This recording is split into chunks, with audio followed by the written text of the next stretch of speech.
his jaw hanging open. "Are you serious?" "I don't watch a lot of TV, unless it's on Netflix or something." Why did it sound like she was apologizing for not knowing who some obscure web series creator was? "He's on Netflix. Firefly, Dollhouse, Buffy the Vampire Slayer." "Whoa, you watch something called Buffy the Vampire Slayer?" She broke out into peals of laughter, and he slammed the door. She was still guffawing when he climbed into the driver's seat. Whedon also wrote and directed the Avengers movies and Agents of S.H.I.E.L.D. "Well, you should probably lead with that and not the other stuff," she said smartly. "Unless you've been living under a rock, you should know who Whedon is and what Buffy is."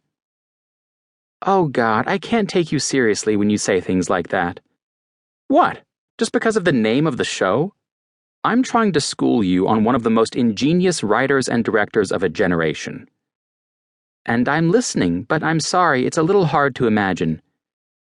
"You should be apologizing to the great Joss Whedon, not me," he said. She glanced his way and caught the smile he'd been fighting. "As soon as I get home, I'll write an extensive apology and post it to my mommy blog." "You have a mommy blog?" "No, but it would be funny if I did. Mine would be what not to do as a parent." Shit. Why had she said that to him? I'm sure most women feel like that. Dani knew his comment was supposed to be comforting, but he didn't know her or her situation. So far, she'd just been doing her best, but nothing ever felt like it was good enough, especially compared to other moms. Moms who had waited until they had a career, had picked the right guy and gotten married. The freaking Pinterest moms who put all their amazing cupcakes and DIY birthday party decorations up for everyone to ooh and ah over. She hated those moms.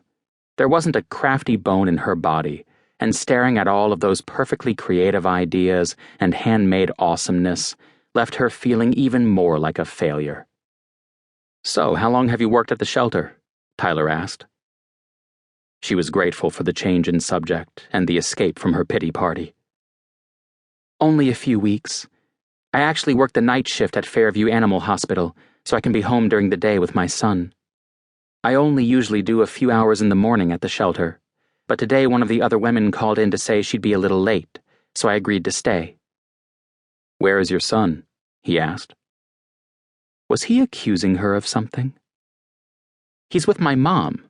Not that it's any of your business." "Hey, no need to get hostile. I was just asking," he said. "I'm not hostile. I just don't appreciate the insinuation that I'm neglecting my son."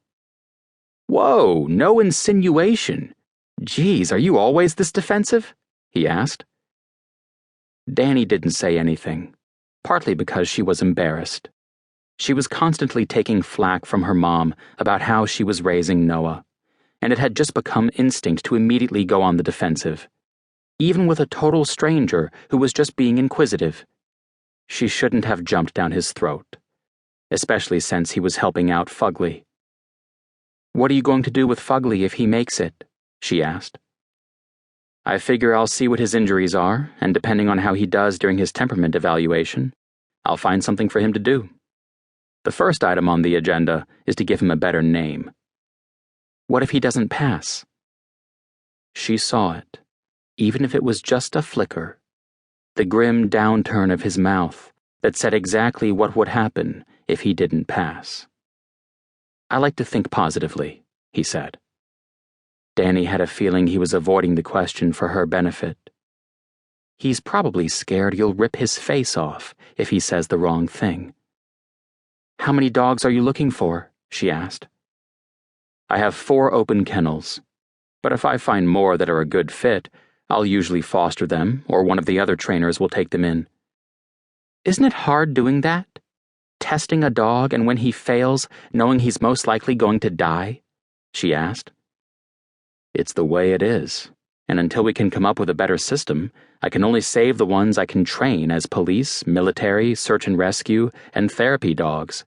We are trying to grow, and the goal is to have an alpha dog program in every city, but it's just us for now." Dani swallowed back the sour taste his cold, matter-of-fact explanation